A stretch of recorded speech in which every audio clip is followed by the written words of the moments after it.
Welcome to the Awakening Podcast. I'm your host and teacher, Eddie Hyatt. I'm so glad you've joined me today. Hey, we are beginning a new week, and we have a new theme that I believe is going to be such a blessing to so many. I am calling it the Power to Discern. If there was ever a time when God's people needed the power to discern, it is these days in which we are living. And I have to say, it seems to me from what I have observed that there is very little discernment in the church today. There's very little discernment even among leaders in the church today. And we have been warned that we need to be cautious, even by Jesus himself, who in Matthew chapter 24, verse 4, where there was a discussion about the end times. And the disciples asked Jesus a very specific question. They said, Lord, what will be the sign of your coming and the end of the age? And Jesus replied, take heed that no one deceive you. Take heed, in other words, be diligent, be alert, be on your toes, that no one deceive you. That indicates that deception is going to be rampant in the last days, that it is a sign of the last days.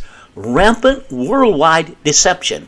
At the same time that God is pouring out his Spirit upon all flesh, because you see, it's not all bad, because Acts 2:17, Peter quoting from the prophet of the prophecy of the Old Testament prophet Joel, describing what is happening on the day of Pentecost, he said, this is that which was spoken by the prophet Joel. And it shall come to pass in the last days, saith God, that I will pour out my Spirit upon all flesh. Your sons and daughters will prophesy. Old men will dream dreams, and young men will see visions, and on my servants and my handmaidens I will pour out of my Spirit in those days. What days? In the last days. And so I see two things happening in the latter times. There's rampant, widespread deception, and yet it's a time when God is pouring out his Spirit upon all flesh. And so we need to have the ability, and we need to be equipped to discern. Because remember, Satan does not come in a red suit with horns and a pitchfork. No, Paul tells us in 2 Corinthians 11:14 that Satan transforms himself into an angel of light. He comes as a beautiful creature. And Paul goes on to say that his ministers, his servants, Satan's servants, they transform themselves into ministers of righteousness. Why? Because their whole purpose is to deceive. You know, they say that rat poison is only 10% poison. It's 90% good food, cheese or whatever. And it's got to have some good there in order to get the rat to eat it. It's the 10% that kills them. And that's why Satan, he comes as an angel of light. Oh, he will come. His ministers will come. They will have all the right words and the smooth words and the thus saith the Lord. My friends, but we need the ability to see behind the words and the actions and to discern what is going on. Now, there is a word for discernment that I want to look at here in this first episode.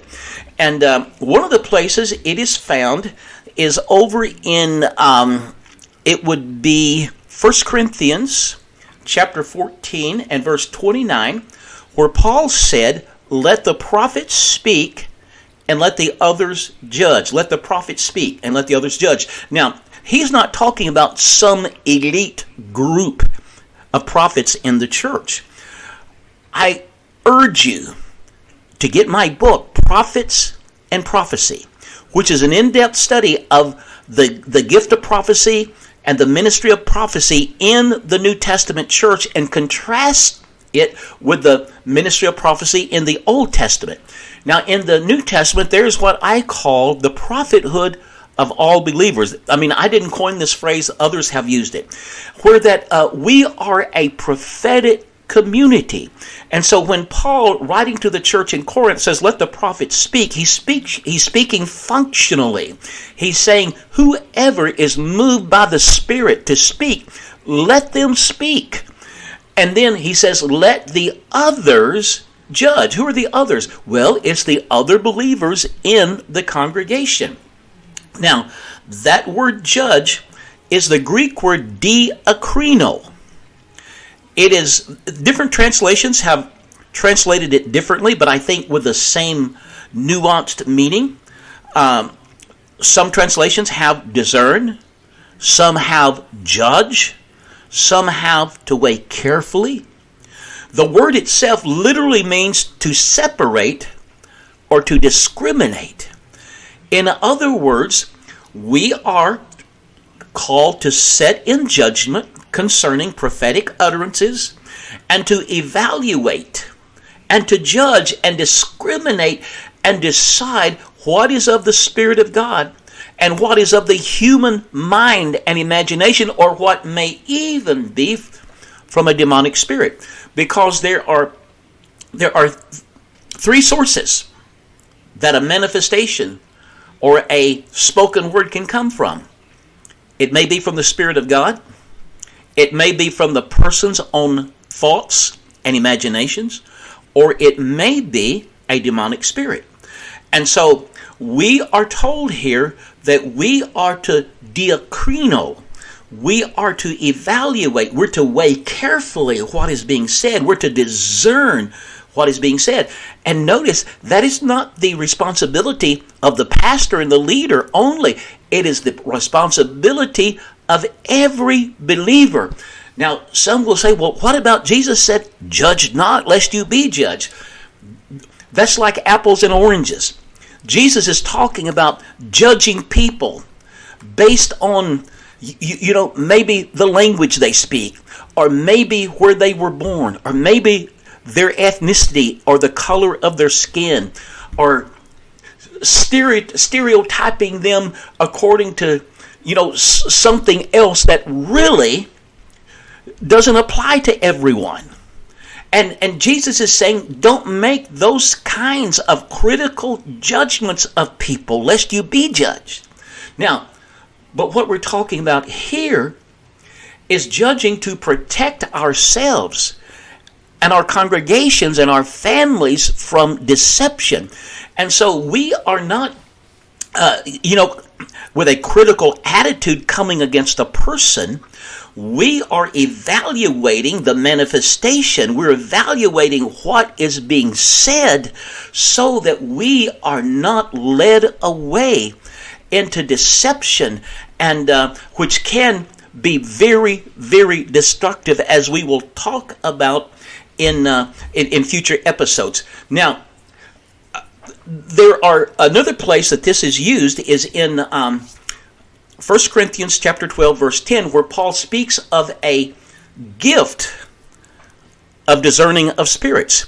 Now, the word gift in 1 Corinthians 12 is a word, it's not the best word, and it has caused us to misunderstand what we call the gifts of the Spirit. The Greek word is literally pneumatikos, which means things of the Spirit. And because translations have translated them as gifts of the Spirit, it has communicated this idea that it is something that God gives us that we possess and we carry it around and we can operate it as we please. No, those gifts mentioned in 1 Corinthians 12 are manifestations of the Spirit that come forth as the Spirit chooses. Not according to our choosing, but as the Spirit chooses. And these manifestations of the Spirit will come forth of discerning, that diakrino.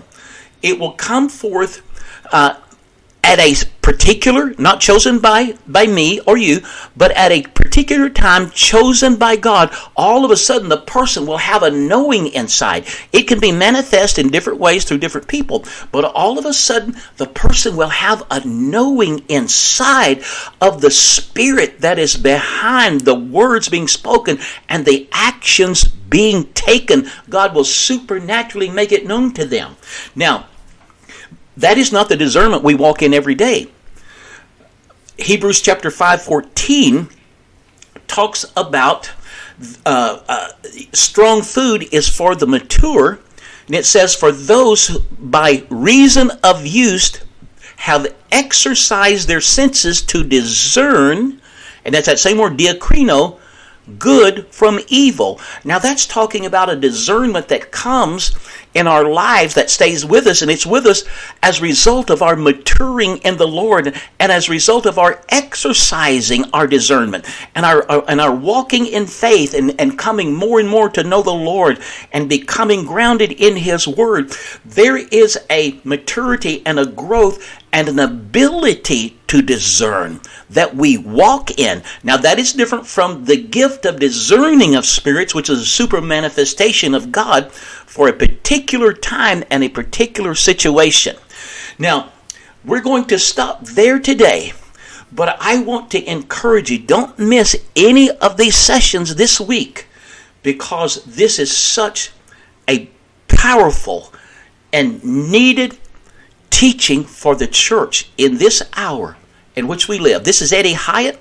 Check out my book, Prophets and Prophecy. It's on my website, eddieHyatt.com, and it's also on Amazon in both paperback and Kindle. And I look forward to seeing you tomorrow as we continue this study in the Power to Discern.